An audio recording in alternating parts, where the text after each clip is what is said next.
Hello, আসসালামু আলাইকুম viewers. আজ শুক্রবার।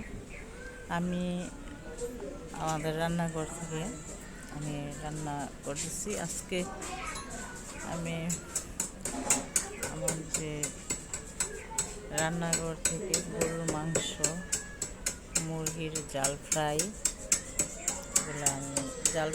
মুরগির রোস্ট এগুলো রান্না করতে বসেছি। তো আপনারা আমার এই পেস্ট লাইক, কমেন্ট, শেয়ার করবেন। তো আপনারা অনেকেই বলেন যে কেন উনি আবার ফেসবুকে আসে রিল করে, আবার এটা ছাড়ে। আসলে কি যে মানুষ শিখতে শিখতে শেখা।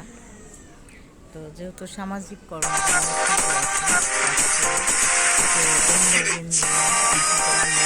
নয়তো সবজি বাগানে সবজি লাগাই, সবজিটা বা হ্যালো, আসসালামু আলাইকুম। বেশিরভাগ এটা হচ্ছে আমার মুরগি ফ্রাই করব।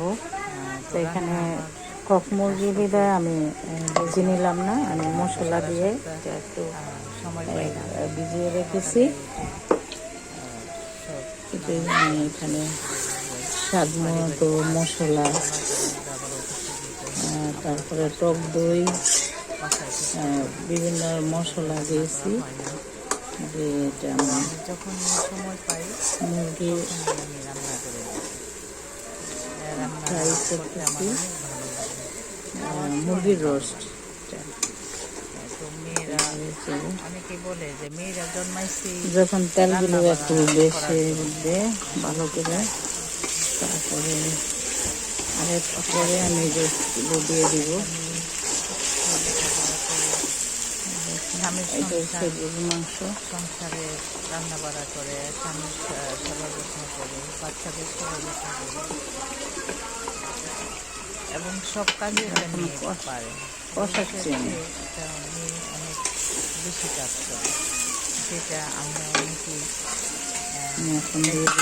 দেখি না, মুরগি অনেকে মানতেও চাই না। ছোট সময় দেখেছি আমার মা, আমরা অনেকগুলো ভালো করে আমরা 8 জন ভাই। সকালবেলা আমার মা নামাজ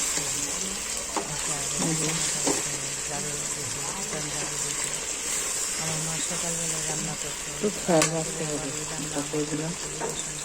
মাংস আমরা মসজিদের থেকে আসে আমরা সকালে কড়াই লাগে। যারা স্কুলে যাই বলতাম, যারা একেবারে ছোটো ভাই ছিল তারা বাড়িতে থাকতো, আবার দেখলাম যে মা যখন রান্না বাড়া করতো মা যে খাইতো না। এটা হচ্ছে আমার মার হাতের কাঠি, এই কাঠি দিয়ে আমি রান্না করি। মার তখন অনেক বারবার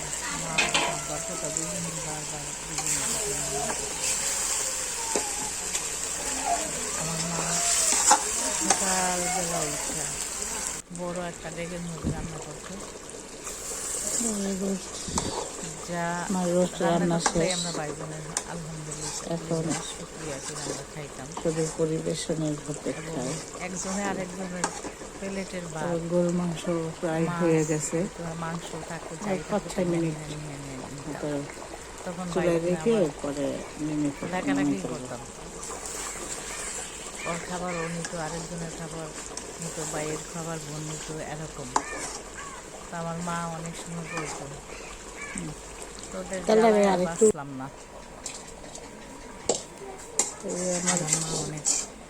মুরগির মাংস রোস্ট আমার রান্না শেষ। রান্না শেষ না, মুরগির রোস্ট করা শেষ এবং তাই খাইতাম।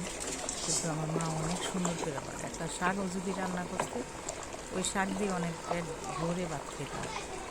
কিন্তু এখন দেখতে কেমন মজা লাগে না। সবাই লাইক, কমেন্ট, শেয়ার করে জানাবেন। যে স্বাদ লাগতো, একটা শাকের মধ্যে যে স্বাদ লাগতো ওইটা কিন্তু নাই। আল্লাহ হাফেজ।